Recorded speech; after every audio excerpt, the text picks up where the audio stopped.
relación con Antoni Benages? Bueno, mi nombre es Enrique Aragonés y Antoni Benages era hermano de mi abuelo, o sea, tío de mi madre. Yo soy Enrique Aragonés también. Y Antoni Benages era tío de mi abuela. ¿Y la historia de Antoni Benages, cuándo la habéis conocido desde siempre vosotros, esta historia que cuenta la película? Sí, cuando yo era pequeño, en casa de mi madre tenía una carpeta con los cuadernos que Antoni Benages le enviaba cuando ella era pequeña, cuando ella era una niña, le enviaba desde Bañuelos de Bureba, los cuadernos que imprimían y fabricaban en su escuela, ¿no? Entonces yo y mis hermanos de vez en cuando los sacábamos del armario, los leíamos pues, con interés, con desconocimiento, ¿no?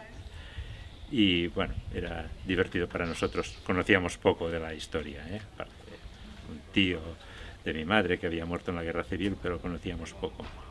Entonces... Claro, yo me acuerdo también de leer estos cuadernos cuando iba a visitar a mi abuela en su casa y recuerdo especialmente este sobre el mar, ¿no? De unos niños que no han visto nunca el mar y yo que justamente veraneaba cerca del mar con mi abuela, pues recuerdo la extrañeza de pensar que había unos niños que no hubiesen visto nunca el mar. Y es verdad que no conocía en aquel momento de niño como toda la historia que después sí me contaron ya y también se ha ido contando más allá de la familia. ¿Recordáis el momento en el que os dijeron que podía estar los restos de vuestro familiar en la fosa común de la Pedraja? Sí, hace unos años un hermano mío, Jaume, empezó a interesarse por el tema, empezó a investigar, a pedir documentos en archivos oficiales y empezamos a saber más de la historia, ¿no? Conocer más detalles de la historia, sin saber exactamente dónde estaba. Pero sí que había algunas noticias, alguna carta, alguna cosa que podría estar en una fosa común, en la Pedraja o en una zona de Burgos. Habéis estado en el rodaje. ¿Qué impresión le causa a un familiar del protagonista ver recreada esa hipotética situación, pero bueno, con mucha verosimilitud, ¿no? Es una situación realmente impresionante cuando hemos visto los ensayos de esta escena tan terrible, ¿no? De la tortura, de la humillación de una persona por el hecho de ser un maestro progresista, ¿no? ¿Qué os parece que el actor que interpreta a vuestro tío abuelo? Bueno, yo creo que hemos hablado con Enric y no solo creo que está haciendo un trabajo pues espectacular, porque también hemos tenido ocasión de ver trozos de otras escenas que nos están grabando hoy, pero además creo que es una persona que entiende mucho también el sentido de esta historia y la necesidad de contarla, ¿no? Y también creo que esto es importante para la película que estamos haciendo. Vos coneixes més? Hi ha alguna pregunta que vulguis que fem? Bueno, la familia, ¿cómo valora toda esta recuperación de la memoria de Antoni Benages? Desde el momento que se empieza con una exhumación y poco a poco van saliendo productos que hablan hasta el punto de ser hijo predilecto para el municipio de Mont-Roig del Camp, sí. Se ponen diferentes placas, se crea una asociación en Burgos, se hace un documental, se hacen diferentes libros y la gente empieza a pasar por Mont-Roig del Camp a visitar a la Lisa, a mi madre, a tu madre y tu madre pues coge también un protagonismo importante dentro de esta historia, explicando como protagonista de esta historia. Claro. Esta película al final es no sé, una meta más en una espiral que empezó hace 10 o 12 años, ¿no? Empezó, bueno, con ciertas investigaciones pues, de mi hermano, algunas publicaciones en una revista local, luego la exposición de fotografías de Sergi y tirando del hilo de la historia han salido pues, otros productos artísticos, ¿no? Documental, varios libros, novelas, reportajes en revistas, una obra de teatro. Es decir, la historia da mucho de sí. Y la familia, pues nos sentimos realmente pues satisfechos y contentos con todo esto. Y no solo por el hecho de Antoni Benages. Antoni Benages, la historia de Antoni Benages es como un ejemplo de la represión que sufrieron particularmente los maestros, ¿no? Desde el inicio del levantamiento, del golpe de Estado. Iba a decir la guerra, pero no fue la guerra, porque en Burgos no hubo guerra. Aquello fue represión pura y dura y no fue un acto de guerra en ningún caso. Antes has dicho que durante años sabíais más o menos que teníais un tío que había muerto en la guerra y tal, pero no. ¿Por qué creéis que no conocíais más detalles de lo que había pasado? ¿No se contaban en la familia o qué pasaba? Durante muchos años se contaban pocas cosas sobre la guerra civil y sobre la posguerra. Yo pienso que no solo en mi familia, en muchas familias había más unas ganas, un deseo de olvidar estas cosas y quizá de no comprometer al resto de la familia, pero pienso que era más un intento de no recordar ciertas cosas. Por ejemplo, por parte de Jaume, mi abuelo, hermano de Antoni Benages, ¿no? Que casi nunca nos contó nada de su hermano ni de sus propias experiencias en la guerra. Y una vez han ido apareciendo detalles, entonces, ¿crees que esta familia que había callado por miedo o por lo que fuera, se ha abierto más? Sí, bueno, mi abuelo pues ya no está, pero por ejemplo mi madre vivió esto pero cuando ella tenía 5 o 6 años. Ella tiene recuerdos de cuando era niña. Claro, creo que también todo el trabajo que se ha hecho, ¿no? Con la película, pero también con todas las publicaciones y trabajos hechos hasta ahora, es un acto de reparación también, ¿no? No solo simbólico con las víctimas, evidentemente, que ya no están, sino con la familia que sí lo vivió, ¿no? Y ha vivido, no solo esta familia, ¿no? En general en el país, pues esta necesidad de silencio y de callar esas historias.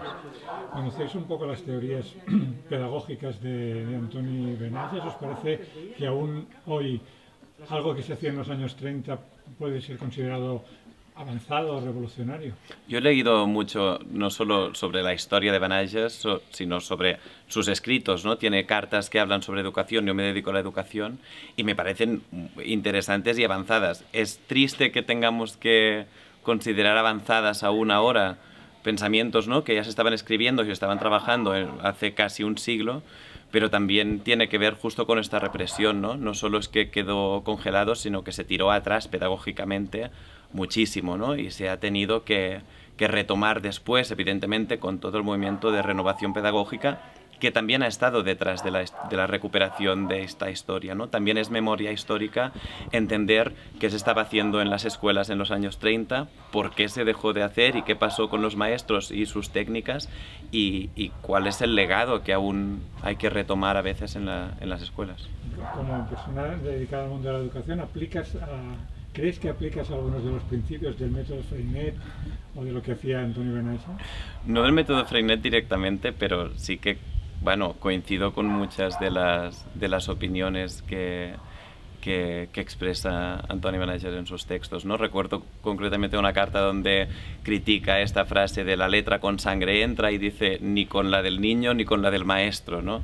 Y propone esto. Y sí recuerdo yo, como alumno, tener revista en la escuela y tener imprenta en la escuela. Esto sí lo recuerdo. ¿Algún mes, no? Jo penso que és bastant rodó, no? Sí, jo crec que sí. I a més tenint un mestre... Clar. Perdoneu. Passeu. A més tenint un mestre entrevistat, Clar. doncs genial. M'imagina't una impremta. Jo que m'imagino... Bueno, me l'imagino ja amb tots els alumnes. Lletra. Sí. Quina paciència. N'hauria de tenir. Jo de vegades fins i tot el tema de veure unes produccions de 100 o 100 quadernets cada 3 mesos, sí. realment una explotació total. I el que era impressionant també és que això també era molt... Era un pla de la República, no? De portar a les escoles a tots els pobles, però era molt vocacional de l'Antoni, suposo que de molts mestres. Anar-se'n a un poble perdut de Burgos, allí, sense vocació, això. i aquelles cartes, no? Demanant-li diners a sa mare per comprar el gramòfon, o demanant-li diners a sa mare per comprar coses, vull dir, era... Clar, també ells tenien aquesta cooperativa de mestres que feia que no estiguessin tan sols i al final feien de l'escola a casa seva, o sigui, en un ambient... I mestres de diferents províncies, no? I sense internet, no? Escrivint-se cartes. Les notícies arribaven més tard, però els hi arribaven. Tot és un altre ritme, també. Tot és un altre ritme. I clar, recordo aquestes cartes que també parla de com Lloó a l'escola rural, no? Sobre aquesta idea de sense nivells, sense classe i tots junts i tal. I un ensenya el gran, ensenya el petit. Exacte. Molt connectat amb la realitat del poble. Clar, això. Sí, van anar bastant enrere, la veritat.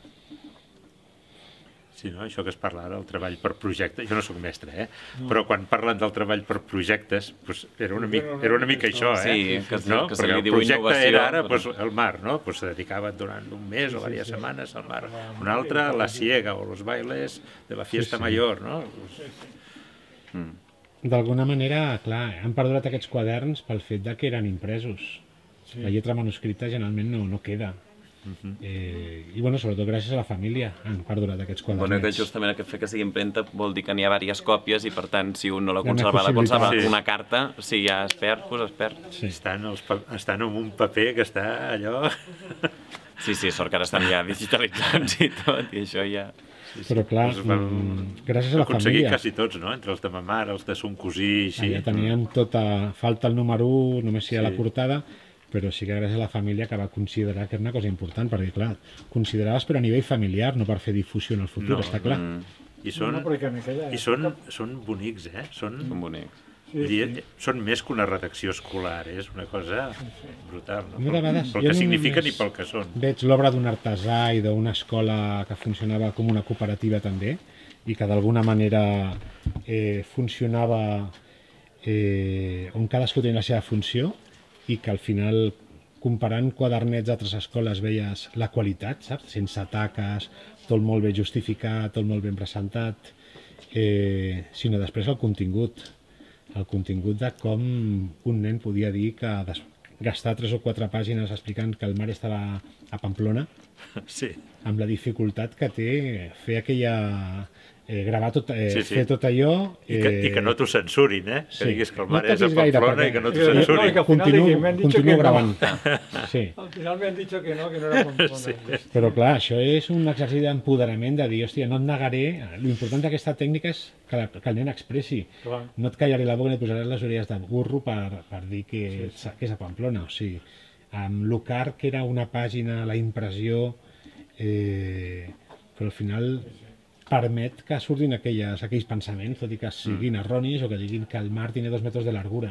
Sí, el del mar és fantàstic. Bueno, doncs ja... Bueno, pues escolta, moltes